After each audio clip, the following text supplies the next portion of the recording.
Alright, so hello everyone. Welcome back to my Lua tutorial series for absolute beginners. In this episode, we're going to be discussing functions and local variables. So, in programming, we like to repeat things a lot. So, for example, if I wanted to calculate the area of a rectangle, I could make a variable called width, width1, and we'll say this width is 30, and then height 1 is 30, and we'll print out the area of the rectangle. We'll say the area of rectangle 1 is and then we'll just say area 1 equals height. Okay, so we'll put that in and we'll say area 1. And this here it means multiply, so we're multiplying width 1 by height 1. And then we're printing out the area of rectangle 1 is area 1. And if we wanted to do that for another rectangle, we could do width 2 equals, I don't know, 40.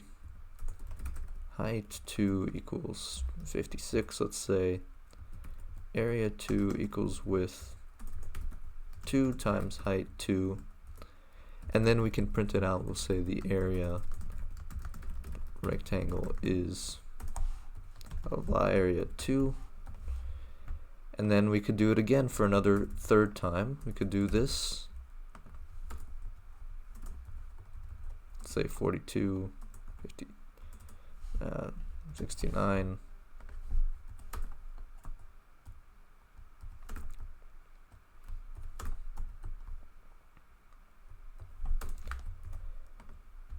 And now if we go here, once again, go here, new terminal, and then we do lua hello.lua, we get the area of rectangle 1 is 900, the area of the rectangle, I should have put rectangle 2 and rectangle 3. Whoops. Okay, so the area of rectangle 2 is 2,240, 2,298, 898. So, as you can see, we can do this infinitely for however many rectangles we want, but this code is getting very, very repetitive, and we have 14 lines of code. And when programming, we kind of want to avoid this type of repetition. It's ugly, it makes us use more lines of code than we need to. And the way that we can avoid repetition in programming is by using functions. So functions are basically something in programming in general, and also in Lua, that take inputs and they can produce a certain output, or they can do something with those inputs.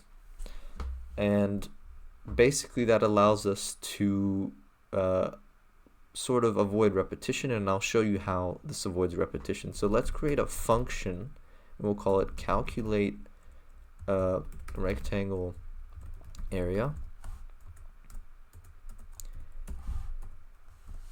And this function will take two inputs. It's going to take a width and a height. And then it's going to basically just print the area of the rectangle is, and we'll make a variable called area here, and we'll set it equal to width times height. And so this is our function here. Now how do we use this function in a program? Well, in order to use a function like this, where we take two inputs, the width and the height, and then we do something with it, in this case we create a new variable called area, which is equal to the width times the height, and then we print out the area of the rectangle is times the area. So how do we do this? I mean, how do we use this? Well, the way that we use this is by calling the function, just how you would call a friend when you needed that friend to do something for you. Well, you can also just call a function. And how do you call your friend over? You call his name. And in the same way, you would call the name of this function. So we would go here and we would say calculate rectangle area, and we would say width is, for example, 250, height 320. And so now, if we go here into our terminal, and we can clear this up, Lua hello.lua, we see that the area of the rectangle is 80,000. And if we do something else, if we do calculate rectangle area, I don't know, 3246, and then we do it again, we do 4569. As you can see, we get different rectangle heights each time, and every time we're getting this area of the rectangle and it's being printed out, and this allows us to avoid repetition. Notice this is being done in only 8 lines of code, whereas before we had 14 lines of code. Because our main thing is being defined here, we're taking 2 inputs, we're doing something with those inputs, and then we're calling the function to use it whenever we need to use it. And notice that this is similar to how this print statement here is kind of structured, where you have these parentheses and you have inputs within these parentheses. And that's actually because this print statement here, this is actually also a function. It takes some text and it prints it out. It does something with it. It prints it out in our case. And so this is a predefined function that comes already defined with Lua. So now let's define a new variable here. So we're going to define a new variable here. We're just going to call it days in the week. This is completely unrelated to anything, but I'm just follow me here for a second. So now if we print out days in the week, we should get, as you can see, we get 7 here printed out. So this is usually not a great thing because we often want to just keep certain variables to only exist inside of a function. We don't want these variables, for example, this variable, to exist outside of this function, for example. So how do we make certain variables exist only within a particular function and not outside, so that we can't use it outside? Well, what we do in Lua, and we'll see this quite frequently, is we do something, we call them local variables. So we just put this keyword local in front of this thing here, and you'll get warnings here if you have the Lua extension VS Code, undefined global. So variables that are basically just available everywhere, these are called global variables. But variables that are only available within a function, these are called local variables. And let's make area a local variable as well, because we don't need area to exist outside of this function. It should only exist within this function and within the context of this function. So now let's try printing, let's try this, and you'll see we'll get nil here, because days in the week does not exist outside of this function now. So that's basically how local variables work in Lua. You'll be using those quite often. They are very, very, very useful, especially within creating functions. And yeah, that's basically how local variables work. Now let's try something else with function. What we can do here is we can actually rewrite this whole thing, and we can do this. I'll call it calculate rectangle area height 2.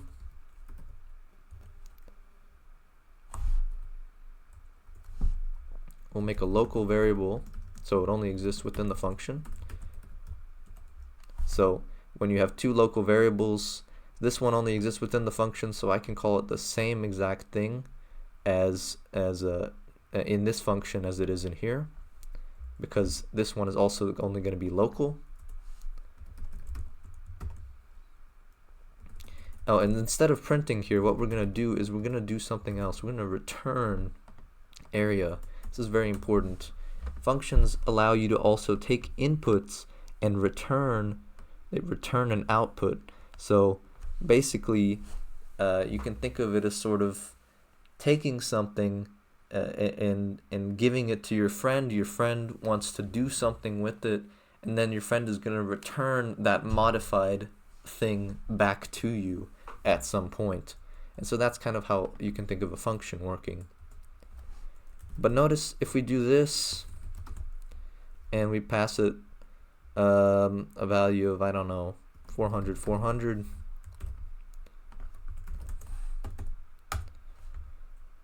well, notice here that this is not printing out anything because we aren't printing it to the screen.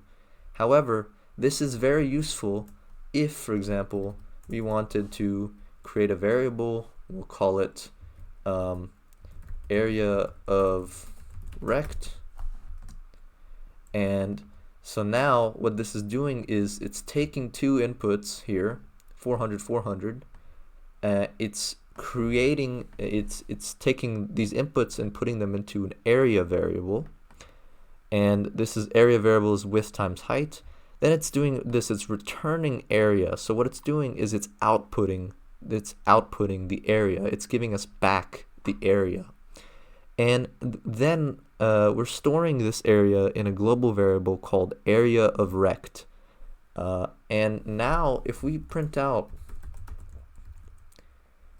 area of rect, you'll see we get the area back. So this is more useful if you want to store it in some variable and then put it in later on. Also, I recommend most of the time using local variables. From now on in this tutorial series, I'm going to be using local variables as often as possible. The reason for this is that local variables are a little bit faster, and basically in the context of putting this local variable just in this whole section here, what this means is that I can't use it in another file. I couldn't then go and import this local variable into another file, for example, another Lua file. But it will be throughout this whole file basically, and also it is faster technically for the compiler, which is the program that translates this human readable code into code that machines can understand, and it's the program that we're running every time we do type in Lua. It converts it and it runs this compiler program. So for the compiler, this is a lot faster, and if that doesn't mean very much to you right now, then that's fine, but just trust me on this, that this is faster, a lot faster to use, and you want to be using local variables as often as possible rather than using global variables, and you'll see them being used all the time in Lua. And you'll notice I can print it out and it works basically the same way, but it is slightly faster.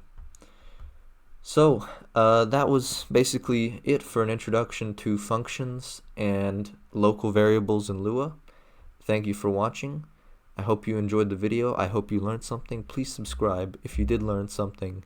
Please leave a like if you enjoyed the video. Thank you, and have a nice day.